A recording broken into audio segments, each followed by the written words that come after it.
Tsukasa é um perdedor genial que convenceu um país inteiro a torná-lo presidente. No entanto, toda a sua vida muda quando ele é transportado para outro mundo e tem que liderar uma equipe de prodígios para derrotar quem quer que seja tolo o suficiente para ficar em seu caminho.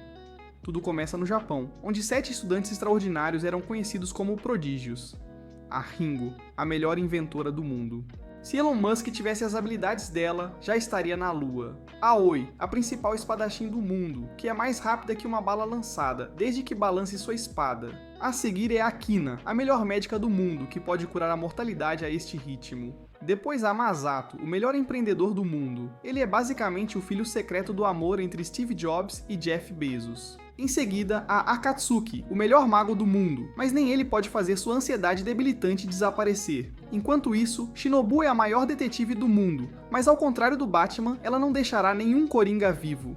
Por último, há Tsukasa, o maior político do mundo. Até o Trump votaria nele para presidente. Um dia, esses 7 prodígios estavam em um voo juntos quando algo de repente deu errado. Mais tarde, Tsukasa acorda e encontra uma elfa chamada Lyrel na sua frente. Ele se pergunta o que está acontecendo e se lembra da última coisa sendo o sinal de emergência no avião. Quando Tsukasa percebe que o avião caiu, ele pergunta a Lirul o que aconteceu com os outros. Ela calmamente diz a ele que todos foram resgatados em segurança e levados para a aldeia dela. Aliviado, ele explica que é dever de um funcionário público se importar com seus cidadãos. Ele então agradece a ela pela assistência, mas Lirul diz que o povo da montanha está acostumado a ajudar pessoas em necessidade. Logo, ela lhe serve um pouco de ensopado e se oferece para alimentá-lo. Tsukasa pede desculpas e diz que não tem energia para comer, mas Lirul insiste que ele precisa comer para recuperar as forças. Sem outra opção, Lirul mastiga um pedaço do ensopado ela mesma e transfere para Lirus através de um beijo. Lirul de repente fica envergonhada, mas Tsukasa agradece pelo fanservice e pede um pouco do molho especial dela. Lirul rapidamente devora outra colherada, mas antes que possam se beijar, alguém entra para ver se as crianças estão acordadas. Tsukasa notou a cauda e as orelhas e se perguntou se havia convenções de anime nas montanhas. A mulher se apresenta como Winona, então Tsukasa agradece pela hospitalidade e promete retribuir adequadamente quando retornar ao seu país. Winona fica surpresa ao ouvir o quanto ele é maduro, já que ela tem um filho da mesma idade, mas Tsukasa diz que ela parece jovem demais para que isso seja possível. Winona fica lisonjeada, e quando Tsukasa nota sua cauda balançando, ele pergunta se é real. Com isso, Winona deixa-o sentir seu calor, e pergunta como ele nunca viu uma Yuma antes. Lirul acrescenta que todos os 7 estavam vestidos de forma estranha, então provavelmente são de um país distante. Quando Tsukasa diz que são do Japão, nenhuma das garotas reconhece o nome. Tsukasa insiste que ambos estão falando japonês, mas elas informam que na verdade estão falando Alten. Com isso, Tsukasa as examina de perto e determina que elas não poderiam estar mentindo, fazendo-o temer que o pior possa ter acontecido. Ele então pede para ser levado ao local do acidente onde os encontraram. Momentos depois, eles chegam ao local e Tsukasa fica surpreso ao ver o que restou do avião deles. Não havia como terem sobrevivido ao acidente. De repente, ele nota uma figura grande e finalmente descobre para onde Drobin voou com Daenerys. Com isso, Tsukasa finalmente aceita que foram convocados para outro mundo. Um mês depois, a vila realiza um banquete para celebrar a recuperação das crianças. Agora, todos se acostumaram à vida em outro mundo, exceto Akatsuki, que está convencido de que deve ser uma brincadeira de mau gosto. As crianças da vila aproveitam o combustível de pesadelo de Akatsuki, mas Lirus as afasta. Ela então explica que no mundo deles, Yuma são humanos com características animais e força extra, enquanto Ruma são humanos comuns que às vezes têm a rara capacidade de usar magia. Tsukasa sugere que alguém provavelmente usou magia para convocá-los até lá, então ele pede a Shinobu para investigar isso imediatamente. Depois Winona apresenta batatas cozidas no vapor para as crianças da vila, mas elas já estão cansadas de comê-las. No entanto, desta vez Tsukasa adicionou o creme pegajoso que ele criou para eles experimentarem. As crianças não conseguem acreditar em como o creme é saboroso, então Tsukasa oferece um para Lyrus também. Quando todos estão maravilhados, Tsukasa revela que não é nada mais do que maionese. O banquete continua, e Winona diz que se lembra de uma antiga história de 7 heróis que vieram de outro mundo. Isso chama a atenção das crianças, então ela explica que, de acordo com a história, os 7 heróis salvaram a Terra de um dragão maligno. Nesse momento, o filho de Winona, Alt, a insulta por acreditar em contos de fadas e desperdiçar o dinheiro da aldeia nesses 7 estrangeiros. Ele então se volta para os prodígios e lhes diz para deixarem a aldeia, já que terminaram de se recuperar de seus ferimentos. Ao sair correndo, Winona pede desculpas por ter dado à luz a um idiota. Mais tarde, Tsukasa realiza uma reunião com os outros para discutir a situação do outro mundo. Primeiro, eles precisam reunir informações sobre este novo país e magia. Em seguida, precisam encontrar uma maneira de voltar para o próprio mundo, começando pela história dos antigos 7 heróis. Por fim, precisam reconstruir as finanças da vila. Os outros concordam, já que precisam pagar a vila por sua generosidade. No dia seguinte, Ringo informa a Tsukasa que ela modificou os celulares deles para funcionar no novo mundo. Ela também voltou ao local do acidente e conseguiu recuperar o mini reator nuclear que ela criou.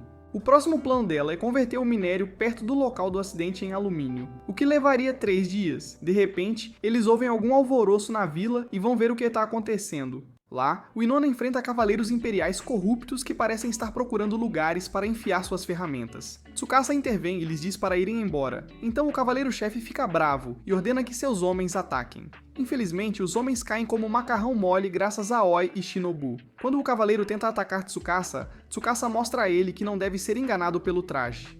Tsukasa ameaça os homens para que levem seus traseiros parasíticos de volta para de onde vieram, então eles fogem.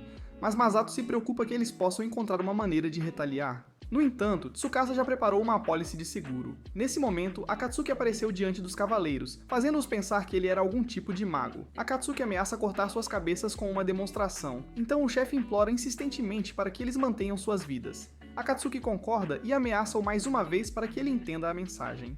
Mais tarde, os prodígios se reúnem, e Tsukasa sugere que todos joguem com seus pontos fortes. No entanto, como são prodígios, ele lhes diz para limitar suas habilidades para não quebrarem este mundo acidentalmente. No dia seguinte, Masato e Elch têm um desentendimento com a empresa comercial e saem irritados. No entanto, o Gorducho os adverte que eles não podem fazer negócios em outro lugar sem uma licença comercial. Lá fora, uma garotinha ouve quando Masato diz a Elch que não deveriam fazer negócios dos quais não vão se beneficiar. Elch sabe que estão sendo enganados, mas não há outra empresa comercial na cidade. Masato então lamenta quão condescendente o porco assado foi e pede a Elch para deixá-lo assumir a viagem de negócios. Elch concorda e Masato promete esmagar a empresa de comércio em uma semana. De volta à aldeia, Lurui agradece a Tsukasa por toda a ajuda, mas ele insiste que estão apenas fazendo o mínimo para retribuir a gentileza da aldeia. Todos os outros prodígios estavam usando suas habilidades para ajudar a aldeia, enquanto Tsukasa se dedicava a fazer mais maionese. Lurui fica feliz por ter mais receitas para trabalhar, mas seus suprimentos estavam perigosamente baixos. No entanto, Tsukasa assegura de que o Masato já está cuidando disso. Nesse momento, Lurui se lembra do desabafo de Elch e espera que ele esteja se comportando bem com eles. Então o Inona aparece e explica que a teimosia está nos genes. Ela explica que Elch é o tesoureiro da vila, mas desde que o porco gordo de Akui monopolizou o comércio, eles têm lutado para alimentar a todos. Apesar disso, Tsukasa tranquiliza as senhoras dizendo que Masato é como o capitalismo em forma humana, e que provavelmente está criando sua própria empresa neste momento. De fato, Masato apresentou a Elch uma licença de negócios para uma nova empresa de comércio. Quando ele pergunta como conseguiu Shinobu aparece do nada e diz que foi tudo graças a ela. Masato explicou que o prefeito estava fazendo alguns acordos obscuros nos bastidores, então Masato basicamente o chantageou para conseguir uma licença. Como o trabalho de Shinobu está concluído, ela volta para reunir informações, enquanto Masato sugere que eles façam estoque para a nova companhia de comércio. Quando Elch se pergunta por que eles precisam estocar, Masato diz que ele está prestes a receber uma aula gratuita sobre como ganhar um monte de dinheiro. De repente, uma garotinha aparece dizendo que também quer ganhar dinheiro. Ela explica que está cansada de viver sob o controle dos outros e implora a Masato que a ensine o caminho. Masato concorda em adicioná-la ao grupo, e quando Elch tenta objetar, Masato explica que a ganância dela seria boa para os negócios. A garota se apresenta como Rui, então Masato promete ganhar muito dinheiro para ela sem fingir ser um príncipe da internet. Com isso, os três oficialmente se tornaram a companhia de comércio Elmi. Naquela noite, Rui faz uma transformação enquanto Masato começa a apresentar a empresa comercial para comerciantes de outra aldeia. Os homens se mostram céticos, mas Masato mostra a licença comercial para garantir que eles são legítimos. Masato pede 10% das vendas deles em troca de hospedar as vendas, além de cuidar da loja. Os homens nem sabem o que significa 10%, então Masato intervém para explicar. Se vendessem um homem gordo Jakoi, poderiam conseguir apenas 150 lick na venda, mas se fizessem negócios com a Elmi Trading Company, poderiam ficar com até 360 lick. Ao ouvir isso, os homens pedem para se juntar e contar também para as outras aldeias. Eles todos concordam com um plano e concluem a reunião de negócios. Depois que os comerciantes saem, Elch pergunta se eles realmente conseguirão abastecer sem pagar um único centavo, mas Masato diz para ele esperar e ver. No dia seguinte, Elch e Ru ficam chocados ao verem a empresa de comércio deles cheia de mercadorias à venda. Ao ouvir isso, Masato explica que a única coisa mais importante do que dinheiro nos negócios é a confiança, e nada possui mais confiança na cidade deles do que o alvará empresarial. Masato pergunta a Elch o que torna esse método desagradável, então Elch sugere que é porque eles conseguem lucrar sem risco. Masato diz que perdeu alguma coisa e pergunta a Rui se ela sabe o que é. Rui então lembra que os comerciantes também têm que administrar suas lojas de graça. Com toda essa mão de obra gratuita, eles poderiam se tornar maiores do que até mesmo a empresa de comércio de Jakoi. Naquela tarde, os clientes começam a notar o mercado, então Masato anuncia que eles têm opções de qualidade por um preço mais baixo do que o roubo à luz do dia de Jakoi. Em pouco tempo, a loja está cheia de clientes, então Masato diz aos rapazes para se empenharem e venderem. Venderem. Naquela noite, Shinobu atualiza Masato sobre os planos de Jakoi, mas Masato já os tinha previsto. No dia seguinte, Winona fica surpresa ao receber toneladas de suprimentos para a vila, e todos os outros estão igualmente surpresos. Enquanto isso, Shinobu informa Tsukasa sobre como as coisas estão indo e diz que eles estarão de volta em mais 3 ou 4 dias, já que ele ainda pretende esmagar a empresa de Jakoi como prometido.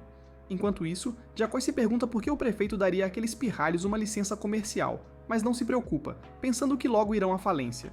No próximo dia de mercado, Rui ajuda a promover o creme especial deles, demonstrando quão bom ele é em um picles. A maionese esgota instantaneamente para a alegria de Masato, mas ele diz aos seus parceiros para não relaxarem, especialmente Rui, que pode precisar de licença maternidade. Nesse momento, aparece outro cliente que acaba por ser o capitão de uma frota mercante. Com isso, Masato diz a ele que estava esperando especialmente por ele. Mais tarde, os dois homens se sentam para discutir como podem ajudar um ao outro. Eles eventualmente chegam a um acordo, e quando Jakoi ouve isso, ele percebe que não pode mais ficar sentado de braços cruzados. Ele pretende começar uma guerra de mercado. Enquanto isso, Ru fica bêbado ao ver tantas moedas de ouro quando Shinobu aparece. Masato imagina que Shinobu deve estar lá para informá-lo que Jakoi está em movimento, então Shinobu lhe conta sobre a guerra. Quando El te pergunta o que isso significa, Masato explica que Jakoi pretende abrir mão do seu lucro para comprar a qualquer custo. Ele elogia o espertinho pela estratégia, mas explica que já é tarde demais. Nesse momento, ele mostra a Elche um grupo irritado de pessoas do lado de fora, e diz que são eles que irão afundar os negócios de Jakoi para ele. Mais tarde, Ringo mostra a Tsukasa o progresso que fez com a fabricação de ferramentas de alumínio. Tsukasa diz que o povo da vila ficaria mais do que feliz com isso e a elogia, fazendo Ringo ficar vermelha como um joelho machucado. De repente, Ringo começa a bocejar e fica envergonhada, então Tsukasa a aconselha a descansar um pouco. Depois que Tsukasa percebe que todos estão ficando exaustos de viver um estilo de vida ao qual não estão acostumados, nesse momento começa a nevar, e quando ele nota as crianças da aldeia ficando animadas, ele pensa em uma ideia. Enquanto isso, Jakoi instrui seus homens a comprar toda a mercadoria na cidade, pensando que podem vencer a guerra apenas com capital. No entanto, seus planos se desfazem quando um de seus homens anuncia que não conseguem fazer uma única venda. Jakoi sai para investigar e encontra os comerciantes irritados se unindo atrás de Masato. Ele lembra Jakoi de como ele os demitiu apenas para cortar custos de mão de obra e como Jakoi os deixou desperdiçar, Masato os acolheu alegremente. Graças a isso, todos os comerciantes assinaram um contrato de comércio de 3 anos com a Elm Trading Company, então todos os seus produtos pertencem a eles. Jakoi acaba por se borrar nas calças e, como último recurso, ele diz às pessoas que Masato está apenas enganando-as e que ele está disposto a pagar mais pelos seus produtos. No entanto, os comerciantes explicaram que venderam seus produtos para Masato de qualquer forma. Para eles é melhor arriscar suas vidas transportando mercadorias para alguém confiável do que para um pedaço ganancioso de coxas de galinha falantes. Jakoi cai de joelhos e implora que eles reconsiderem, prometendo que nunca mais irá baixar preços de forma injusta. Infelizmente, os comerciantes insistem que não confiam mais nele. Masato zomba de Jakoi por jogar fora a confiança que tinha construído por mais dinheiro e diz que ele foi longe demais. Elche se maravilha enquanto Masato finalmente cumpre sua promessa de esmagar o gordo ali. No entanto, Masato de repente muda de ideia e diz que não seria bom para os negócios ter um monopólio, então sugere que todos conversem. Claro, ele pretende enganar Jakoi em um grau razoável. Mais tarde, enquanto Masato entretém Rui, Elche pergunta por que ele não esmagou Jakoi como o barata ele é. Masato explica que não havia como manter tantos comerciantes empregados e sempre planejou devolvê-los para Jakoi. Elche se pergunta como ele pode dizer isso depois de toda aquela conversa sobre confiança, e se pergunta se ele é realmente uma pessoa má. Masato orgulhosamente se identifica como um senhor demônio. Neste exato momento, alguns homens correm para acusar Masato de fugir com as mercadorias de outra pessoa. Masato percebe que estão falando sobre Rui, enquanto a arrastam para longe. Quando Masato vê isso, ele pergunta a Rui se ela quer que ele a salve. Rui imediatamente se lembra de como foi separada da sua família para se tornar escrava. Rui então caminha até Masato e promete que se tornará uma comerciante de sucesso um dia e comprará de volta seu pai e sua mãe. Ela também promete pagar a ele e implora para que ele a compre na hora. Antes que o bandido possa reclamar, Masato joga um saco de dinheiro na cara dele como pagamento. Os homens rapidamente pegam o ouro e correm enquanto Masato diz a Rui que ela vale muito mais do que o dinheiro que ele acabou de gastar. O que você quer dizer com isso? Rui chora em seus braços enquanto Elch diz que nunca soube que era tão bom gastar dinheiro em algo. Mais tarde, Shinobu atualiza Tsukasa sobre a vitória de Masato com a empresa de comércio. Ela então revela o resultado de suas investigações. Neste mundo, há espíritos de fogo, água, vento e terra cujos poderes podem ser emprestados. No entanto, pessoas que podem usar magia real são raras, e há apenas um mago na cidade. Infelizmente, Tsukasa percebe que não há muita informação sobre magia de invocação, mas ele aproveita o que pode e agradece a Shinobu pelo bom trabalho. Quanto aos 7 heróis, não há nenhuma informação sobre eles, exceto por uma religião chamada Fé das Sete Luzes. No entanto, a religião foi destruída pelo Império atual, juntamente com qualquer outra religião que não permitisse que o Império fosse colocado acima de seu deus. Apesar de as cidades vizinhas não terem nenhum registro de qualquer religião, Tsukasa concluiu que ainda era a melhor pista sobre como voltar para o seu mundo. Shinobu informou Tsukasa que eles precisariam de uma permissão de viagem do Marcos para continuar a investigação, mas o Marcos era um buraco de glória de grau. A Tsukasa foi interrompido quando Aoi lhe disse que tinham terminado seu projeto, então Tsukasa disse que finalmente colocou algumas instalações públicas em funcionamento. Mais tarde, Winona e Kinect estavam relaxando na casa de banhos com seus trajes de banho de folhas. Ringo estava envergonhada de estar na frente de Tsukasa com seu peito achatado, enquanto os balões de Liruli não estavam facilitando a situação. Tsukasa percebeu que estava machucado por todo o trabalho que estava fazendo, então Liruli ajudou a esfregar seu unguento viscoso nas mãos dele para ajudá-lo a curar mais rápido. De repente, Akatsuki entra correndo e informa que os aldeões estão sendo atacados por um monstro. O grupo imediatamente parte para ajudá-los enquanto Liruli e Akatsuki ficam de prontidão quando Masato e os outros chegam.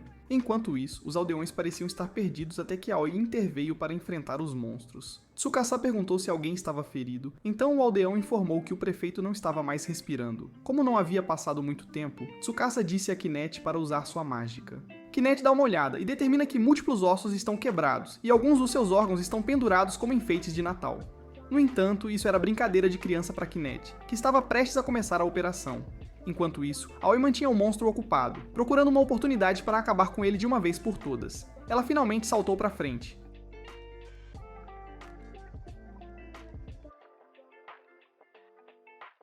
Ao mesmo tempo, Kinect começou a consertar o prefeito e depois de massagear seu coração, conseguiu reanimá-lo em pouco tempo. Depois de costurá-lo, ela informou que ele acordaria em cerca de 3 dias. Todos ficaram aliviados quando Aoi também voltou sem ferimentos. Enquanto isso, Masato e os outros foram subitamente abordados pelos Cavaleiros de Marcos, liderados por Inzai. Inzai instruiu-os a capturar os aldeões, mas manteve um olhar especial na física de ondulação de Liruli. Depois de capturar toda a aldeia, os cavaleiros os acusaram de acumular moedas de ouro ilegalmente. Masato informou-os sobre sua licença de negócios, mas Inzai insistiu que era traição tais criaturas baixas tocarem ouro. Ele afirma que eles vivem ou morrem ao capricho dos Marcos, e sua ordem é queimar qualquer um que não conheça seu lugar. Momentos depois, Tsukasa e os outros encontram o armazém em chamas e planejam resgatar todos lá dentro. No entanto, Tsukasa os impede de fazer algo imprudente e informa que eles têm um mestre em escapismo lá dentro. Nesse momento, Akatsuki aparece junto com o resto dos aldeões. Masato informa a Tsukasa que o ataque foi ordenado diretamente pelo Marcos, mas antes que Tsukasa pudesse ir além, ele percebeu que Liruli estava desaparecida. Quando os aldeões perceberam que Liruli foi sequestrada, Elch sugere que eles invadam o castelo do Marcos e a resgatem. No entanto, Tsukasa os adverte que isso seria basicamente declarar guerra a um país, o que faria com que o Marcos os massacrasse a todos. Em vez disso, Tsukasa se oferece para negociar com Marcos para manter Lirul em troca de retirar a acusação de traição. Elch fica irritado por ele sugerir algo tão absurdo, mas Tsukasa insiste que é a única maneira de resolver as coisas pacificamente. Nesse momento, Winona interrompe e diz que eles não serão mais eles mesmos se tiverem que sacrificar Lirul. Para eles, a sobrevivência não vem em primeiro lugar, porque ajudar e apoiar uns aos outros é o que os mantém humanos.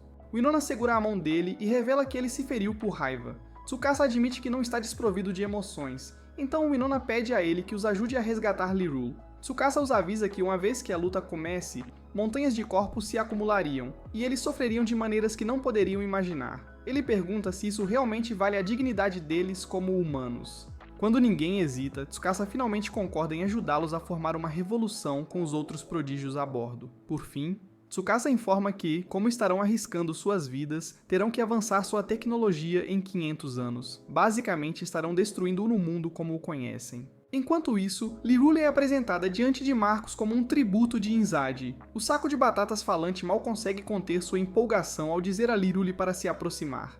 Quando o velho sedento coloca suas mãos sujas em Lirule, ela se lembra do acordo que fez com Inzadi para manter os aldeões seguros, contanto que ela deixasse o homem suado bater.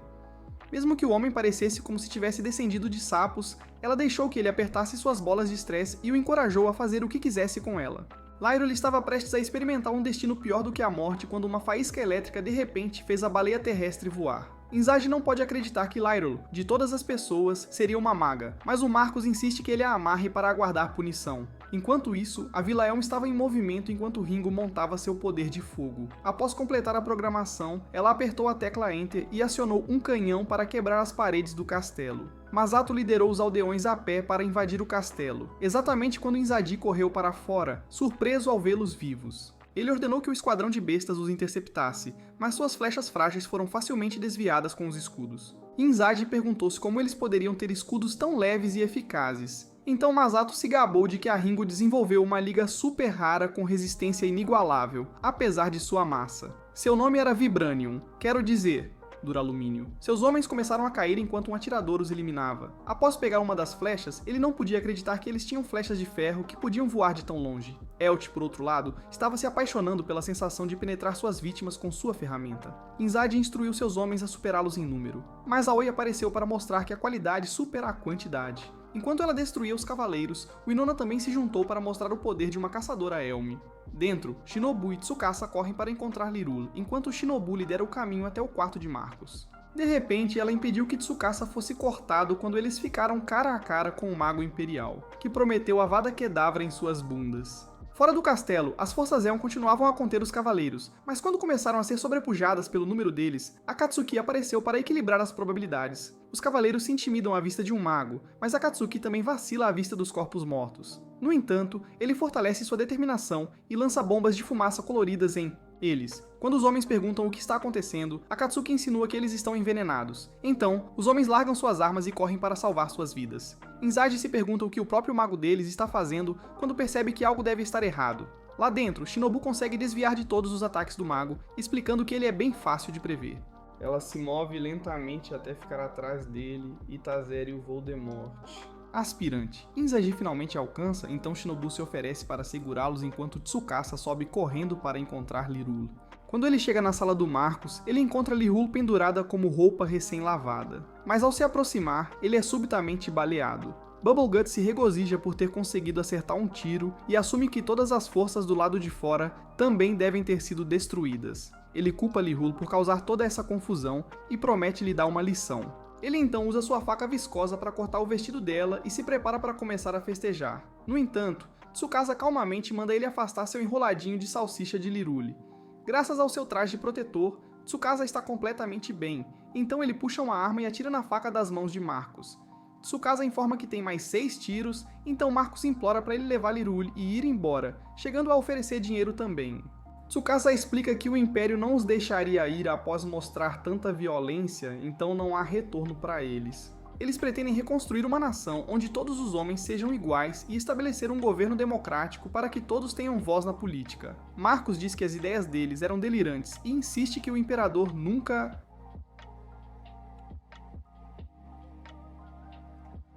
O Marcos pergunta se eles realmente acham que podem trazer mudanças, mas Tsukasa o assegura que é para isso que os políticos existem. Ele atira no Marcos bem na cabeça, embora seja apenas uma bala de borracha. Então ele desamarra Lirule e verifica se ela está bem. De repente, uma voz estranha sai do corpo dela e diz a Tsukasa que ele não tem muito tempo. A voz diz a ele que o mundo está sendo consumido pela boca de um dragão maligno, e diz aos heróis para impedirem que isso aconteça. Tsukasa tenta fazer mais perguntas, mas Lirule volta ao seu estado normal e pergunta o que diabos está acontecendo. Tsukasa informa que os aldeões invadiram o castelo apenas para resgatá-la. Do lado de fora, as tropas comemoram uma vitória esmagadora, enquanto Hinata cuida de quaisquer feridos. O povo celebra quando Tsukasa e Lihou aparecem. Em seguida, Tsukasa decide que a próxima etapa da missão deles é criar um deus. Dias depois, os cidadãos da cidade de Dortmund ficaram surpresos ao verem um objeto de metal em movimento antes de eles. De dentro saíram Aoi e Kina, que esperavam apresentar Akatsuki, seu novo deus. Akatsuki começou a fazer seu show habitual, fazendo um prédio inteiro desaparecer. Assim que as pessoas estavam fascinadas, eles exibiram maionese grátis disponível para pegar. O Hooks entrou em ação com sua habilidade vocal e logo todos tinham pego sua parte de maionese em troca de acreditar em seu deus. Nos bastidores, Tsukasa explicou que a religião era a maneira mais rápida de unir a região em vez de simplesmente se declararem uma nova nação. Eles copiaram o nome da fé das 7 luzes, esperando que eventualmente fossem contatados por alguém que conhecia a verdadeira. Enquanto isso, Shinobu e Elt partiram em uma jornada para reunir informações de outras cidades. Enquanto isso, a fé das 7 luzes estava ganhando intensa popularidade graças ao poder da maionese. Naquela noite, o prefeito de Dortmund decidiu que precisava evacuar quando recebeu uma visita surpresa. Aconteceu que era Tsukasa em uma roupa de empregada. O prefeito o reconheceu como um dos anjos de Akatsuki e perguntou o que ele queria. Tsukasa explicou que eles não estavam tentando causar caos, mas na verdade gostariam de trabalhar com ele e a nobreza. O prefeito percebeu que era um acordo melhor do que viver seus dias com medo, então perguntou o que precisaria fazer. Nisso, Tsukasa disse que ele precisava mostrar lealdade à fé das 7 luzes. No dia seguinte, o prefeito foi até o povo e anunciou oficialmente que a cidade seria governada pelo crescente número de circo. Todos ficaram felizes em ouvir a notícia, exceto por um certo cavaleiro chamado Bernard. Mais tarde, os prodígios se reuniram para rir de como Tsukasa parecia fofo em seu traje de empregada. Ringo quase explodiu de empolgação, então Masato prometeu enviar-lhe uma cópia para usar à noite. Depois, Tsukasa diz aos outros que eles podem voltar para a vila de Elm para descansar, enquanto ele fica em Dortmund por um tempo. Queen menciona que estão ficando sem suprimentos médicos e pede uma instalação para produzir antibióticos. Então, Tsukasa promete enviar mão de obra e recursos, e pede uma lista de tudo que ela precisa. Ele então encarrega Aoi de ficar ao lado de Akatsuki onde quer que ele vá, até mesmo no banheiro. Em seguida, ele diz a Ringo que precisam de uma nova estação de energia, então Ringo se oferece para construir uma térmica. Ele encarrega Masato de garantir os materiais que ela precisará. Então Masato diz para deixar com ele. Quanto aos soldados restantes, Tsukasa planeja uni-los nos 7 Cavaleiros da Luz, e ele sabe exatamente o homem que quer para o trabalho. Enquanto isso, os City Knights discutem sua nova tarefa sob a Seven Light Faith, enquanto seu capitão de repente lhes diz que está se demitindo. Mais tarde, Tsukasa encontra o capitão em um bar e pede para se juntar a ele. Tsukasa diz a ele que após fazer sua pesquisa, viu que ele é confiável e bom em fazer julgamentos sensatos. Bernard fica lisonjeado, mas pergunta o que Tsukasa realmente quer. Quando Tsukasa menciona a Ordem dos Cavaleiros, Bernard informa que desistiu por causa da sua fé das 7 luzes. Ele explica que, apesar dos banquetes de maionese, o Império certamente viria atacá-los. E havia também algo importante que ele precisava fazer. Quando Tsukasa voltou, Masato perguntou como foi a reunião. Tsukasa disse que Bernard era exatamente o homem que ele pensava e planejava falar com ele novamente. No dia seguinte, Tsukasa encontrou Bernard em sua casa e disse-lhe que eles o queriam como líder da Ordem dos Cavaleiros. Bernard lembra-lhe da sua demissão, mas Tsukasa insiste que é ainda mais um motivo. Nesse momento, sua filha vem correndo e Bernard faz uma pausa para se concentrar nela. Bernard explica que sua filha é o tesouro que sua esposa deixou quando faleceu. Depois de deixar ela correr, ele diz que se tornou cavaleiro para poder passar mais tempo com ela. Mas se ser cavaleiro significa que ele será mandado para uma guerra e não poderá ficar com sua preciosa filha, Bernard diz que não tem interesse. Ele então conclui que alguém tão patético como ele também não está apto para ser um líder. Tsukasa assegura Bernard que eles não precisavam que ele desistisse de sua filha, porque estão simplesmente tentando construir uma nação democrática para que todos possam ser livres. Bernard ouve atentamente enquanto Tsukasa aponta as forças injustas que atualmente determinam cujo valor de vida. Quando Bernard olha para sua filha, ele percebe que é dever de um cavaleiro proteger as coisas que considera preciosas. Tsukasa pergunta mais uma vez para ele ser o líder dos cavaleiros, então Bernard se ajoelha e aceita sua nova nomeação. Naquela noite, alguns nobres bêbados lamentam o quanto odeiam Tsukasa enquanto ele passa. Ele esperava a oposição dos nobres e planeja ficar de olho neles indo pra frente. Em outra cidade, Shinobu disfarça-se como uma garçonete distraída para coletar informações dos cavaleiros. O cavaleiro idiota fala sem parar ao ver suas terras não aradas, revelando informações sobre seus exércitos e seu líder. Segundo ele, seu duque já foi um cavaleiro que lutou na linha de frente sozinho, ganhando assim o título de duque. Mais tarde, Shinobu se junta a Elt, cujo peito plano não conseguiu obter nenhuma informação. Shinobu conta para ele sobre Gustav, que aparentemente é um mago poderoso, e sugere que eles vão conhecê-lo pessoalmente. Enquanto isso, Inzaidi aparece diante de Gustav para pedir ajuda, mas Gustav corta sua cabeça, chamando-o de covarde por ainda estar vivo. Ele então promete queimar todos os rebeldes até o chão pelo seu imperador. De volta a Dortmund, Tsukasa se encontrou com os líderes e lhes disse que implementariam um novo código de leis. Embora todos pareçam tensos, ninguém se atreve a objetar. Mais tarde, o prefeito está prestes a sair do escritório de Tsukasa quando ele aponta a falta de descanso ou sono. No entanto, Tsukasa assegura a ele que descansará após o trabalho estar feito. De volta a Vila El, o Inona agradece a Kina por ter cuidado de seu pai. O Inona diz a ele que muitas coisas aconteceram desde que ele estava adormecido, então ele espera melhorar para lutar na próxima batalha. Kina ameaça colocá-lo para dormir novamente se ele se esforçar demais, então ele promete ir com calma. De repente, Ru tropeça, murmurando algo sobre multiplicação. Depois de cuidarem dela, ela explica que tem passado todo o tempo aprendendo as tabelas de multiplicação. O Inona e seu pai também são ruins nisso, mas dizem a ela que pode ganhar a vida sem saber multiplicar. Hux ignora o duo músculos por cérebro e Kina a encoraja a estudar muito para que ela domine o básicos. Enquanto isso, Ringo e Masato mostram a Tsukasa o progresso na nova usina de energia, que resolve o problema de geração de energia deles. Quando Tsukasa agradece a Ringo, ela fica corada e promete começar o próximo projeto.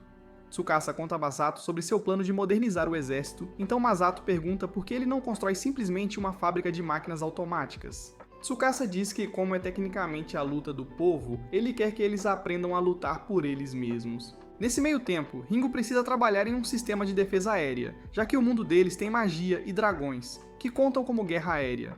Ele se lembra do relatório que Shinobu lhe deu sobre a habilidade de Gustava de obliterar uma cidade inteira com suas chamas. Masato imagina que Gustava planeja usá-la contra eles, e Tsukasa concorda. Nesse momento, Lurui se aproxima de Tsukasa e diz que quer ser útil para eles de alguma forma, por isso está distribuindo comida. Ela então pergunta a Tsukasa se eles poderiam almoçar juntos para que ela possa agradecê-lo adequadamente por salvá-la. No entanto, Tsukasa a rejeita e diz que tem uma reunião para atender. Depois que ele sai, Lurui pergunta a Masato se Tsukasa a odeia, explicando que ele a tem evitado desde a guerra começou. Masato tenta tranquilizá-la, mas Lurui começa a pensar que talvez ele tenha algo contra orelhas pontudas. Nesse momento, Masato revela que Tsukasa na verdade se sente culpado. Ele foi o único que sugeriu abandoná-la quando a aldeia sugeriu resgatá-la. No entanto, Masato explica que ele só sugeriu isso por preocupação com a aldeia como um todo.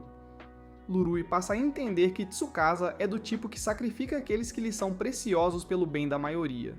Masato acha que ele é meio louco e aconselha a deixá-lo em paz. Naquela noite, Tsukasa se encontra com um dos trabalhadores e lhe dá um dia de folga por trabalhar duro. Quando o homem sai, Tsukasa percebe que pode estar se esforçando demais. De repente, ele ouve uma batida de Lurui e tenta dispensá-la para poder descansar, mas Lurui não aceita um não como resposta e entra de qualquer jeito. Quando ela insiste em fazer qualquer coisa para retribuir, Tsukasa confessa que tentou abandoná-la. Lurui diz que tomou a mesma decisão para proteger a aldeia, mas ele ainda veio salvá-la. Tsukasa tristemente diz que não é o homem que ela pensa que ele é, mas Lurui lembra-lhe de toda a maionese que ele distribuiu e como ele arriscou sua vida pela aldeia. De repente, Tsukasa respondeu dizendo que tirou a vida do próprio pai. Quando era jovem, Tsukasa admirava seu pai político, mas um dia descobriu que seu poder estava baseado na corrupção. Por causa disso, ele trabalhou com Shinobu e Masato para expor os segredos sujos de seu pai, fazendo com que ele fosse levado a julgamento e condenado à morte. A mãe dele tentou expulsar o demônio que poderia tê-lo possuído com um tapa, mas era tarde demais. Mesmo agora, a mãe dele o odeia por ter tirado o homem que ela amava, criminoso ou não. No entanto, Tsukasa insiste que ainda não pode perdoar o pai pelo que fez. De repente, Lurui cai em prantos e pergunta como isso não dói. Tsukasa diz que dói, mas o tipo de político que ele está se esforçando para ser tem que ser um santo altruísta. Lurui corre para o lado de Tsukasa e diz que ele está sendo egoísta ao se afastar dela. Ela promete que, aconteça o que acontecer, nunca o odiará. Tsukasa finalmente cede e diz que tem uma tarefa difícil para ela. Momentos depois, ele repousa a cabeça em suas coxas e diz que pode descansar 3 horas em 1 hora com ela. Lurui está feliz por ficar lá a noite toda, mas Tsukasa avisa para acordá-lo se suas pernas ficarem dormentes. Enquanto Tsukasa adormece, ele agradece a Lurui por chorar por ele. No entanto, Ringo os espia ficando aconchegados e volta furiosa para sua estação de trabalho. No dia seguinte, Rui continua a ter dificuldades com as tabuadas de multiplicação. Akatsuki se prepara para entrar, então ele diz às meninas para não olharem para sua Baby Carol. Quando ele demora demais, Aoi bate nas bochechas dele para dentro da água e lembra o que odeia procrastinadores. Quando notam Ru, esperam que não a tenham assustado, mas ela diz que só ficou surpresa. Akatsuki lamenta ter que compartilhar um banho, mas Aoi insiste que ele precisa ser vigiado o tempo todo, já que é o líder dos 7 Lus. Fé, quando ele pergunta o que Hina está fazendo ali, ela responde que 2 pares de melão são melhores do que um. Derrotado, Akatsuki pergunta a Rui o que está incomodando ela, então ela explica que precisa memorizar as tabuadas de multiplicação para se tornar uma comerciante. Aoi se lembra dos dias de treinamento quando tinha que repetir as mesmas formas de espada várias vezes. Akatsuki também se lembra de ficar entediado com seus truques de magia, enquanto Hina lamenta ter que memorizar toneladas de livros de anatomia. Quando Rui perguntou como eles conseguiram superar isso, Aoi diz que encontrou um objetivo para si mesma. Todos eles contaram a ela sua motivação para se tornarem os melhores. E Hina acrescenta que, depois de ter um objetivo, o que resta é trabalhar duro. Rui se lembra dos pais e percebe que já tem um objetivo, então decide trabalhar duro para realizá-lo. Akatsuki pergunta a ela por algo que goste e quando Rui diz dinheiro, ele sugere que ela imagine dinheiro sempre que quiser fazer matemática. Usando isso, ele pergunta quanto são 5 pilhas de 5 moedas de ouro, e ela rapidamente diz 25. Ele atesta com números mais difíceis e ela passa facilmente por eles, sendo até capaz de calcular 24 vezes 365. Rue fica eufórica por finalmente ter vencido seus demônios da multiplicação, mas dias depois, ela volta à estaca zero quando se depara com a aprendizagem de divisão e não suporta imaginar suas moedas desaparecendo. Enquanto isso, Shinobu e Elch visitam uma vila onde as pessoas estão felizes em servi-los com bebidas e comida para recebê-los. Os aldeões explicam que a felicidade deles é toda graças a Gustava, então estão felizes em compartilhar. Até Elch fica surpreso ao ver que a vila deles está prosperando tanto enquanto Shinobu fica bêbada de cerveja e vinho. Depois de comerem, a dona da pousada e sua filha os levam para o quarto, e quando perguntam se Shinobu está bem, Elch assegura que ela está ótima. No entanto, antes de saírem, a garotinha tenta avisar Elch para deixar a vila, mas sua mãe rapidamente a manda sair do quarto. Ignorando isso, Elch diz que se os aldeões estão tão confortáveis, é improvável que acreditem na fé das 7 luzes. De repente, Shinobu beijou Elch para fazê-lo ficar sóbrio. Elch perguntou por que ela estava fingindo estar bêbada, então Shinobu explicou que havia algo errado com os aldeões. Eles estavam muito ansiosos para fazê-los comer e beber, mas nunca tocavam em nenhum dos alimentos. Quando ela olhou mais de perto, percebeu que mesmo com a maquiagem escondendo, seus olhos estavam amarelados e a pele pálida e ressecada. O que significa que eles estavam todos morrendo de fome. Quando Shinobu terminou de tirar suas conclusões, ela disse a Elch para segui-la. Eles se esgueiraram até o porão da pousada, onde encontraram restos de viajantes mortos que tinham sido recheados com comida. Quando notaram as ferramentas de corte ensanguentadas e ossos restantes, perceberam que também estavam comendo eles. Felizmente, Shinobu e Elch comeram carne comum. Do lado de fora, um cavaleiro convocou os aldeões de suas casas para a inspeção rotineira sob o comando de seu líder, Jin. Com sorrisos nos rostos, todos os aldeões escolheram a mesma saudação, louvando a majestade imperial. Os cavaleiros circulavam para observar sua postura, e uma vez satisfeitos, os dispensaram para suas casas. No entanto, um dos cavaleiros notou uma mancha de sujeira na manga da criança. Jin lembrou-lhes que qualquer pessoa vivendo sob seu majestade imperial deve estar livre de manchas. Elch e Shinobu assistiram horrorizados enquanto a criança era colocada no chão para ser açoitada. Quando a mãe dela tentou se oferecer como tributo, Jin lembrou-a de que ela tinha que manter um sorriso no rosto ou então. Sem outra escolha, a mãe sorriu enquanto chicoteavam seu filho diante dos seus olhos. Irritado, Elch estava a caminho para salvar a menina quando Shinobu o lembra que os aldeões tentaram matá-los e comê-los. Elch se lembra da menina tentando avisá-los, então Shinobu diz que tem um plano. Ela sai para confrontar os cavaleiros e Jin instantaneamente reconhece sua ferramenta como a de um ninja. Os cavaleiros se armaram para a batalha, mas Shinobu lhes oferece um acordo. Ela promete derrubar mais da metade dos cavaleiros, incluindo Jin, ou eles poderiam deixar a menina ir e capturá-la sem luta. Jin concorda e ordena que liberem a criança enquanto capturam Shinobu. Enquanto Elch observa, ele se lembra do plano de Shinobu de infiltrar-se na base inimiga enquanto ele informa aos outros que ela se deixou capturar. Mais tarde, Shinobu foi amarrada em suas roupas íntimas. Ela planeja sair facilmente da prisão e forçá-los a contar tudo o que sabem, mas é interrompida quando Jin retorna. Jin diz ao outro cavaleiro para esperar do lado de fora, para que ele não veja uma mulher sendo brutalmente torturada.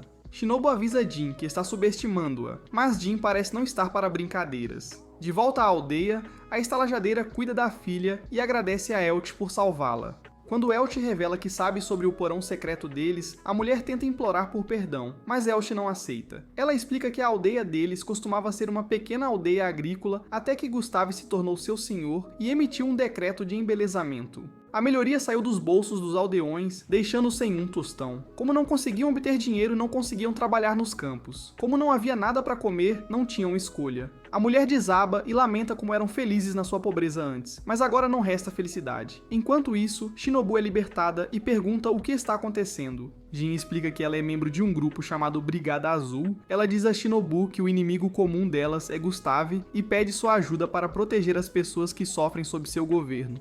No mesmo momento, Gustave está diante de uma estátua dourada da Majestade Imperial e planeja fazer mais delas para que as pessoas vejam. Seu servo explica que o ouro necessário para fazer apenas uma estátua levou seu povo a comer viajantes e parentes para sobreviver. O povo pereceria se tentassem fazer 3. Mas Gustave insiste que morrer por sua majestade é a única maneira de os camponeses provarem sua lealdade. Quando Gustave pergunta se eles eliminaram os traidores sob a fé das 7 luzes, o homem o assegura que os 100.000 homens planejam marchar sobre eles após o inverno. Gustave quase enlouquece ao ouvir sobre o fracasso deles e começa a bater sua cabeça doente contra a estátua para apaziguar sua majestade. Ele decide que é hora de usar seu feitiço supremo. Nesse momento, ele entra em uma sala secreta para pegar sua lança flamejante. Enquanto isso, Liruel ouve uma voz na sua cabeça dizendo que o perigo está se aproximando dos 7 heróis. A voz diz para ela guiá-los, e então desaparece. Ao mesmo tempo, Gustave vai para o topo do castelo e lança sua lança. De volta a Dortmund, Tsukasa recebe uma notificação de emergência sobre a lança. Quando ele contata Ringo, ela consegue determinar que sua origem é do castelo de Gustave. Tsukasa deduz que é o ataque supremo dele e diz a Ringo para lançar os mísseis antiaéreos. O primeiro míssil é lançado, mas não consegue deter a lança. Depois de calcular sua nova trajetória, Ringo diz que a lança foi direcionada para as casas dos nobres, então Tsukasa diz para ela atingi-la com mais mísseis para afastá-la da cidade. De acordo com a pesquisa que ele fez, a magia de Gustave era semelhante a um ataque incendiário em vez de uma bomba explosiva, então eles deveriam estar bem se não fossem atingidos diretamente. Com isso, Ringo lança os mísseis que começam a empurrá-la para longe, mas quando o último tenta acertá-la, a lança desvia e impacta uma parte da cidade. Da lança, uma imagem de Gustave aparece e diz aos cidadãos que eles serão reduzidos a cinzas por desafiar sua majestade. Tsukasa observa enquanto o fogo começa a consumir a cidade e os homens perguntam o que fazer. Akatsuki aparece para as pessoas e diz que, apesar do ataque, a fé das 7 luzes não abandonaria nenhum deles. Enquanto isso, os líderes se lembram do que fazer a partir dos manuais de emergência. Então Tsukasa os lembra de manter a calma e realizar suas tarefas atribuídas. Os homens se mobilizam e começam a se preparar enquanto Tsukasa recebe uma ligação de Ringo. Tsukasa diz a ela que eles estão bem e pede outro pedido de: enquanto a cidade queima, os nobres tentam escapar, perguntando-se por que também estão sendo alvos. Quando um quase é esmagado, Bernard aparece para salvá-los. Os nobres perguntam por que ele os ajudou após se juntar ao exército rebelde. Então ele explica que o mundo que eles estão tentando criar não se importa com a nobreza ou o resto. Embora os nobres achem que ele está falando besteira, Bernard permanece firme em sua crença na fé das 7 luzes. Enquanto isso, os prodígios aplaudem Tsukasa por ter alargado as ruas para evitar a propagação dos incêndios. No entanto, Gustave anuncia que o truque deles não será suficiente para escapar de sua ira. Nisso, ele libera vários espíritos de fogo que começam a perseguir os cidadãos. Os cidadãos correm por suas vidas enquanto Gustave se vangloria em sua poder. Os prodígios e os cidadãos evacuam para o Parque Central, e Tsukasa diz que tem mais uma ideia. De repente, Liruli corre e informa que há uma maneira de quebrar o feitiço de Gustave. Eles precisam destruir a lança que age como o núcleo do feitiço. Tsukasa pergunta como ela sabe tudo isso, e Liruli desaba e diz que não faz ideia. No entanto, ela assegura-lhes que está dizendo a verdade e implora que acreditem nela. Tsukasa diz que acredita, já que ela veio até eles apesar de estar visivelmente assustada e confusa. Momentos depois, Ringo chega com seu urso mecânico e diz a Tsukasa que ainda tem um míssil dentro dele. Tsukasa revela que sua última ideia era mirar na lança, mas o urso aponta que nenhum de seus ataques foi eficaz até agora. Tsukasa explica que todos os espíritos estavam protegendo a lança antes, mas agora foram espalhados por toda a cidade. No entanto, o urso informa que a lança seria difícil de alcançar devido às chamas ao redor dela. Masato sugere que o urso ataque diretamente, mas o urso prefere não se tornar uma oferenda queimada. Quando todos ficam sem saber o que fazer a seguir, Aoi se oferece para correr ao lado do míssil e guiá-lo manualmente até o alvo. Todos pensam que ela é louca, mas ela assegura que não é burra o suficiente para enfrentar algo que não pode conseguir. Tsukasa decide confiar nela, então ela se molha com água e diz a Ringo que está pronta para ir. Assim que Ringo aperta o botão, ambas decolam com Aoi conseguindo igualar a velocidade do míssil e guiá-lo. Mesmo os prodígios estão surpresos com tal feito, mas Tsukasa percebe que o plano não será tão tranquilo. Nesse momento, Aoi vê uma multidão de espíritos de fogo esperando, então ela direciona um míssil para a direita, onde o caminho está livre. No entanto, Tsukasa percebe que é um beco sem saída e fica preocupado, mas Aoi consegue forçar o míssil para cima. Hina se pergunta como ela conseguirá alcançar o míssil dessa forma, mas Aoi prova que é na verdade o Superman com um rabo de cavalo e kimono, porque ela consegue desviar o míssil sem esforço. O espírito de Gustave se levanta para detê-la, mas ela evita todos os seus ataques porque a gravidade é apenas uma sugestão neste ponto. Depois de usar uma torre para se aproximar do solo, Gustave a perde de vista e ela se posiciona em direção à lança.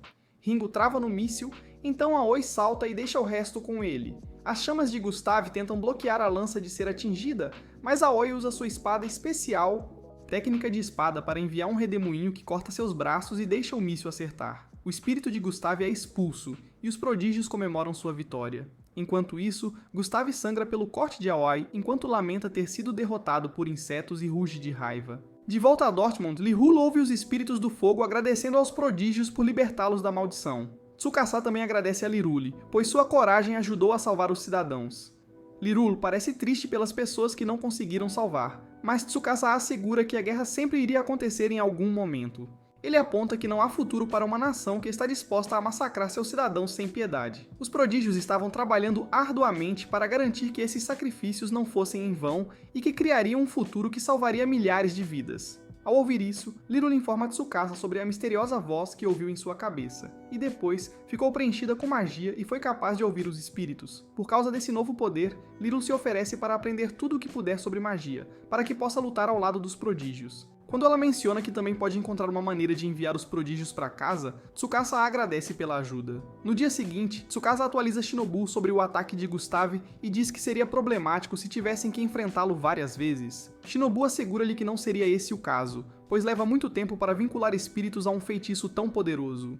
Deixando isso de lado, Shinobu lamenta não ter conseguido avisá-los com antecedência, o que significa que Gustave está realmente impaciente. Tsukasa também fala sobre sua aliança com a Brigada Azure e diz para ela continuar passando qualquer informação estratégica que eles souberem, já que não tem certeza se são realmente aliados. Masato se aproxima de Tsukasa para conversar, então Tsukasa lhe conta sobre a voz na cabeça de Lirule, dizendo-lhe para guiá-los. Como ele já tinha visto antes, não ficou surpreso, mas eles ainda não têm certeza se a voz é uma aliada. Masato pergunta qual é o próximo plano de Tsukasa contra o Império, e justo então seus cavaleiros aparecem com armas em mãos. Então, Tsukasa diz que eles darão o primeiro golpe.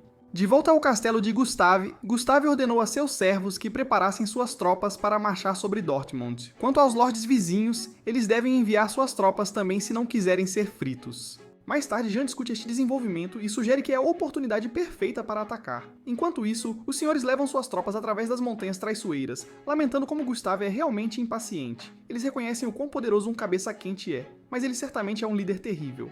Os senhores se perguntam que tipo de pessoas são as Sete Fés de Luz, mas esperam que suas tropas sejam suficientes para enfrentá-las. Depois de avistar um castelo nas proximidades, eles sugerem descansar lá quando os soldados de Dortmund de repente saem de seus esconderijos e começam a atirar neles. Os lords ordenam uma retirada que Bernard já esperava, então ele ordena que seus homens os persigam de volta à cidade. Enquanto isso, o senhor ouve que os soldados de Dortmund estão em perseguição, então planeja aproveitar a confiança excessiva deles e emboscá-los. Eventualmente, Bernard e seus homens se deparam com a cavalaria pesada deles. As armaduras de metal dos cavaleiros tornam impossível penetrar com armas de fogo, fazendo os senhores pensarem que venceram. No entanto, quando os cavaleiros de repente começam a cair, Bernard os observa com um sorriso conhecedor.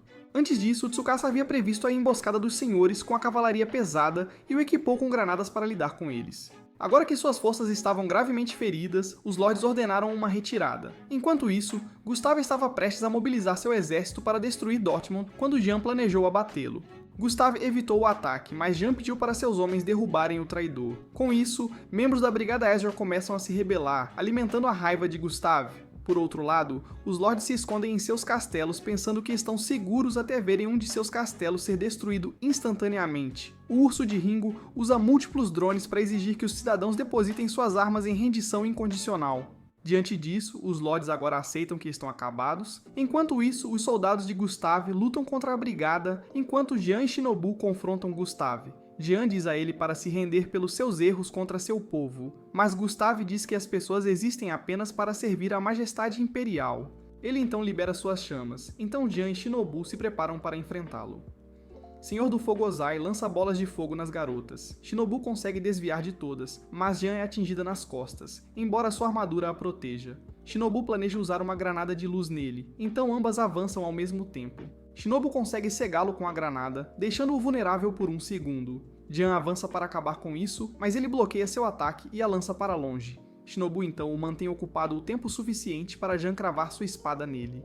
Antes que ele possa retaliar, Shinobu a empurra para fora do caminho e derruba um lustre em cima dele. De alguma forma, Gustav ainda não está morto, então ele usa seu sangue restante para desenhar um círculo mágico. Shinobu imagina que deve ser uma má notícia e puxa Jian para escapar. O prédio inteiro pega fogo enquanto as garotas conseguem escapar em segurança. De volta a Dortmund, os prodígios continuam a prestar apoio às pessoas enquanto Shinobu informa a Tsukasa que nunca encontraram o corpo de Gustav.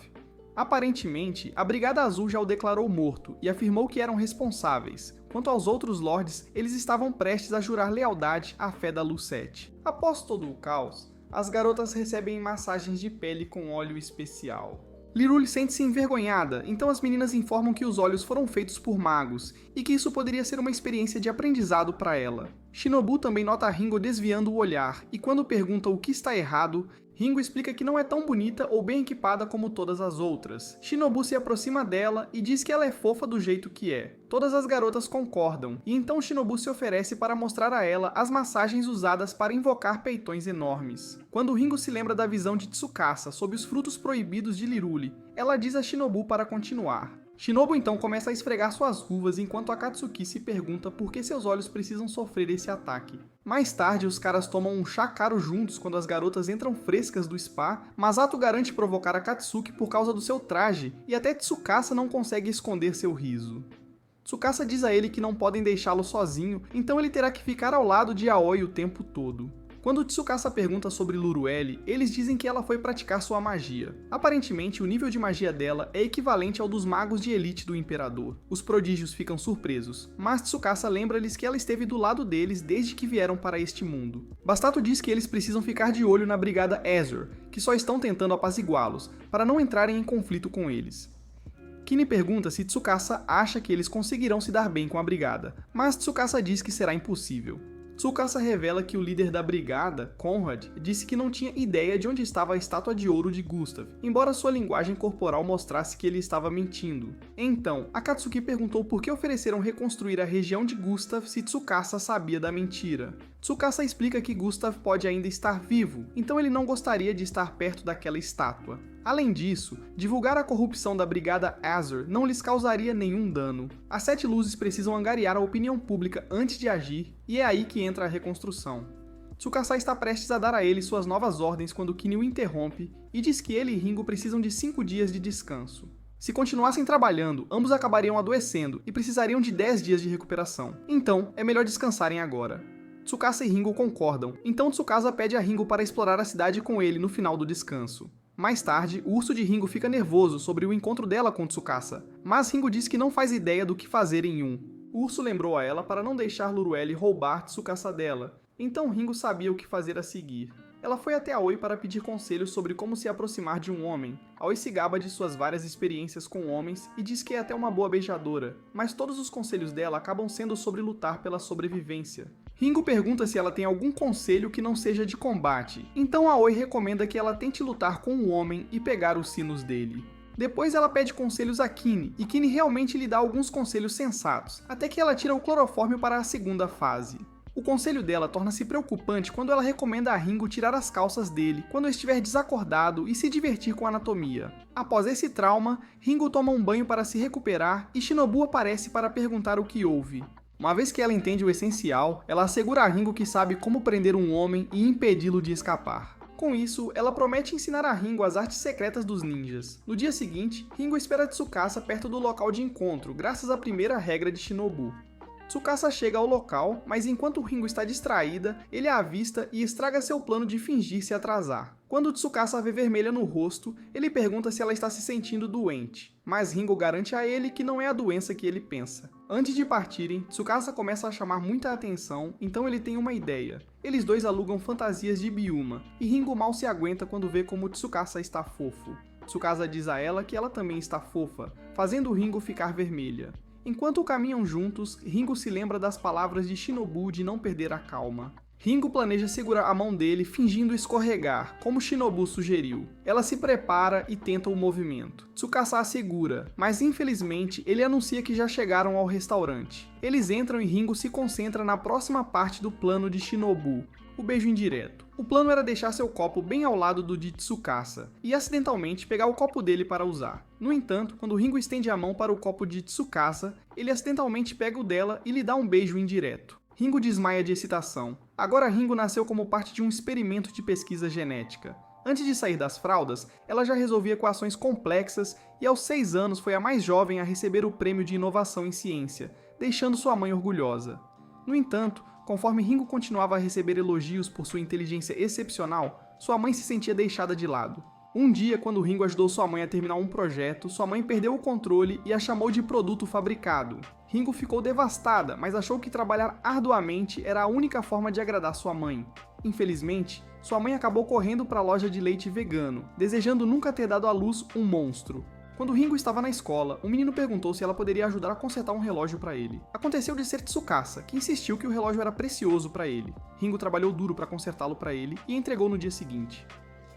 Dali em diante, Tsukasa lhe dava diferentes itens para consertar todos os dias, fazendo Ringo se perguntar o que ele queria. Um dia, um dos itens precisava de uma peça que ela não conseguia encontrar em lugar nenhum online. Ela decidiu criar a peça ela mesma, e pela primeira vez em anos, dormiu feliz. No dia seguinte, ela disse a Tsukasa que não podia mais consertar coisas para ele porque queria inventar suas próprias coisas. Mas Tsukasa parecia feliz ao ouvir isso. No caminho para casa, Ringo o encontrou devolvendo os itens estragados a uma loja próxima e se perguntou se Ringo estava coletando-os apenas para ajudá-la. No presente, Ringo acorda no colo de Tsukasa e entra em pânico. Ela se sente um fracasso por ter adormecido em sua missão, mas quando se lembra do sonho que acabou de ter, ela se sente feliz. Enquanto assistem ao pôr do sol juntos, ela decide que é suficiente ter Tsukasa tão perto dela. Ela então pede uma foto juntos e promete valorizar a selfie deles. Quando ela agradece por ele tê-la convidado, Tsukasa diz que é uma cidade boa que eles precisam proteger.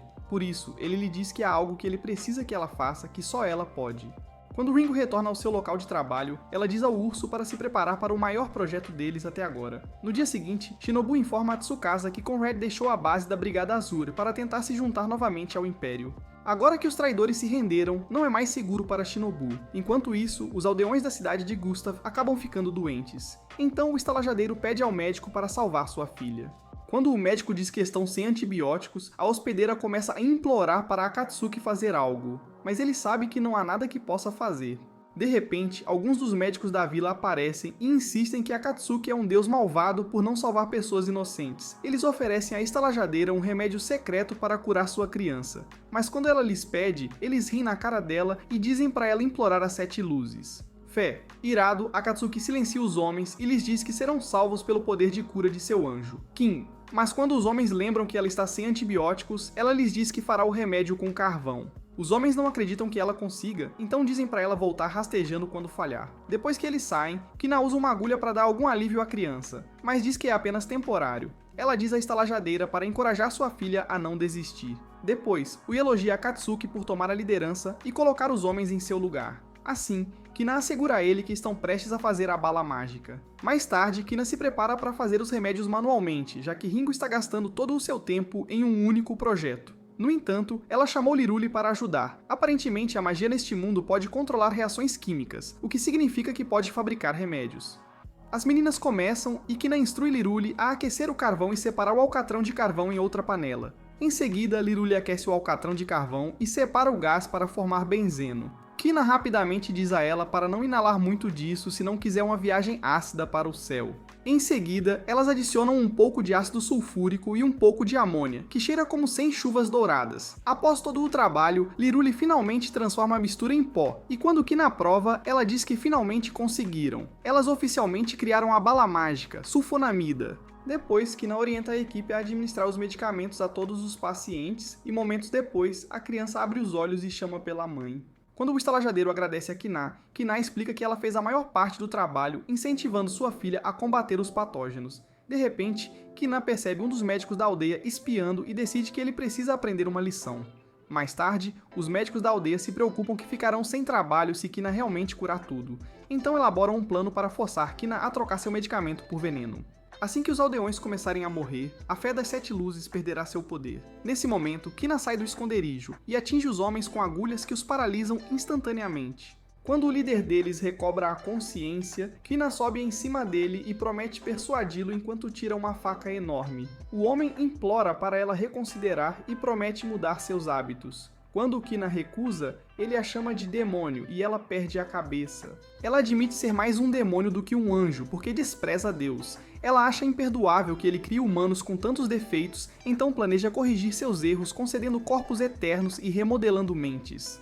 Alguns dias depois, o estalajadeiro e sua filha agradecem aos médicos por toda a ajuda enquanto eles vão embora, mas Kina assegura a ele que agora ele é um bom menino. Enquanto isso, Conrad se encontra com o general Nero do Império, que perdoa a Brigada Aegir. Nero reconhece que, apesar da lealdade de Gustave, ele era um pouco maluco, então sua morte foi simplesmente uma questão de sobrevivência dos mais fortes. No entanto, ele insiste que a fé das 7 luzes é inaceitável. Nero sabe que a Brigada Azul não pode lutar de volta, então ele convoca um aliado mascarado que pode ajudar e é capaz de replicar o feitiço supremo de Gustave em um instante. Nero oferece enviar 10.000 homens para lutar com eles também, então Conrad aceita e promete se livrar dos tolos religiosos. De volta a Dortmund, Ringo finalmente termina seu grande projeto e pergunta a Tsukasa se realmente foi uma boa ideia criar uma bomba nuclear.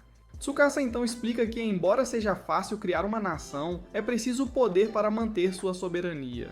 De volta à base da Brigada Azul, Diane vê o guarda-costas de Conrad e pergunta por que ele não está com Conrad. De repente, o cavaleiro sinaliza para arqueiros ocultos atacarem, mas Diane consegue desviar. O cavaleiro revela que recebeu ordens para eliminá-la e imediatamente começa a atacar. Diane consegue cortar sua armadura, então o cavaleiro ordena que os arqueiros a derrubem. Diane é encurralada pelos cavaleiros, que revelam que já cuidaram de seu mestre. Eles pretendem seguir os passos de Gustave, mas deixar os camponeses vivos o suficiente para extrair impostos. O guarda-costas a deixa nas mãos dos cavaleiros, que esperam fazer o que quiserem com ela, então arrancam sua armadura. Mas antes que possam expô-la, Shinobu aparece e os derruba em um instante. Shinobu explica que a Brigada Aegir se juntou novamente ao Império e escolheu lutar contra a fé das 7 luzes. Mas ela voltou por Diane porque são amigas. Juntas, as meninas enfrentam o guarda-costas, então Shinobu tira seu cérebro enquanto Diane o penetra com sua espada. Depois, Diane lamenta a perda de seu mestre que a fez ser quem é hoje, então Shinobu oferece mostrar-lhe algo. Eles vão para um abrigo subterrâneo onde encontram a estátua de ouro sobre a qual Conrad mentiu. Diane desaba ao lembrar-se das palavras do seu antigo mestre para ajudar as pessoas e viver nobremente, o que foi o motivo da fundação da Brigada Aegir. Shinobu diz a ela que seus ideais ainda vivem dentro dela e a convida para se juntar à fé das 7 luzes. Diane aceita a oferta, mas quando ouvem alguém se aproximando, rapidamente se escondem. Acaba por ser Conrad e o mago mascarado. Quando Conrad mostra a estátua ao mago, o mago fica ofendido por terem quebrado a imagem de sua majestade. O mago então perdoa Conrad por traí-lo, já que sua política é a sobrevivência do mais forte. No entanto, ele não pode perdoar ninguém que estivesse disposto a quebrar a imagem do imperador. Conrad recua com medo quando o mago revela ser Gustave e queima Conrad até virar cinzas. Gustave então revela que as artes secretas de Nero foram capazes de trazê-lo de volta dos mortos, enquanto percebe a presença das garotas e promete não deixá-las escapar desta vez. As garotas tentam escapar enquanto as chamas de Gustave as perseguem. Momentos depois, chamas descontroladas começam a queimar todos à vista, já que qualquer um na área se torna dano colateral. As garotas conseguem escapar em cavalos, então Shinobu informa a Tsukasa que Gustave está vivo e mais poderoso do que antes. Após receber instruções de Tsukasa, Shinobu diz a ela que elas precisam acelerar o passo. Enquanto isso, Gustave enlouquece com o poder enquanto manifesta 4 lanças poderosas e planeja queimar tudo por sua majestade. No entanto, enquanto passa vários minutos monologando sobre as formas dolorosas que pretende mutilar suas vítimas, uma bomba nuclear se dirige a ele e dizima todo o castelo. Enquanto Diane e Shinobu observam, Diane pergunta se Gustave sempre foi tão poderoso, mas Shinobu informa que era na verdade o poder das 7 luzes. Fé. Ela explica que se quisessem, poderiam destruir toda a capital imperial usando sua arma suprema, o Raio de Deus. De volta a Dortmund, os caras observam o brilho ao longe, e quando Rui pergunta a Masato o que é, Masato diz que é um sinal de que eles entraram em uma nova era. A partir de agora, eles também vão imprimir seu próprio dinheiro. De volta à base de Ringo, Ringo diz a Tsukasa que o golpe foi um sucesso, mas ela parece triste. Tsukasa lembra que o ataque anterior a Dortmund foi uma ameaça que ele planeja proibir assim que terminarem de formar sua nação.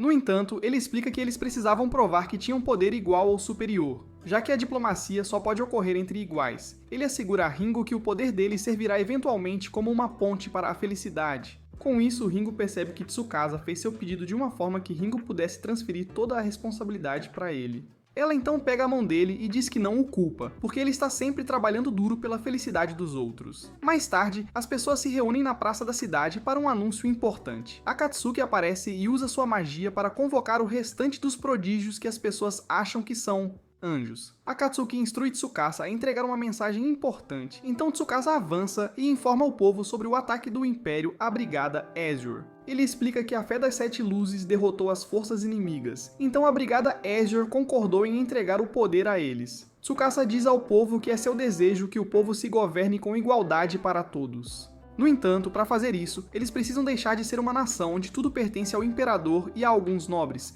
e se tornar uma república. Enquanto Tsukasa continua a explicar o que eles devem fazer, o povo concorda que está cansado de seus líderes gananciosos e inúteis. Tsukasa promete que a Fé das Sete Luzes não poupará despesas para ajudá-los, e então ele pergunta se estão prontos para lutar por sua liberdade. O povo se levanta em uníssono para aplaudir em concordância, então Tsukasa os renomeia oficialmente como República 1.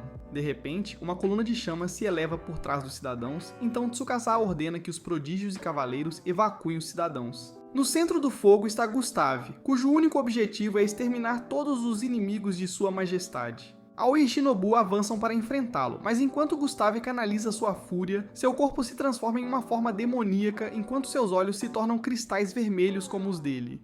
Coração. Uma forma gigante de fogo aparece acima dele, e enquanto Aoi e Shinobu avançam para enfrentá-lo, Leruel diz a elas para mirar na gema em seu peito. O espírito do fogo impede as garotas de se aproximarem de Gustave, mas elas conseguem desviar de todos os seus ataques. Shinobu cria uma abertura para Aoi cortar a gema com sua espada, mas a espada se quebra, deixando a gema quase intacta. Gustave provoca uma explosão que joga as garotas para trás, e, em seguida, avança em direção ao resto do grupo para atacar. Tsukasa saca sua pistola e começa a atirar. Embora isso desacelere o monstro, ele ainda consegue saltar no ar e vai direto em direção a Tsukasa até que uma das balas destrói a gema. O monstro pousa bem na frente de Tsukasa com os olhos de Gustave de volta ao normal.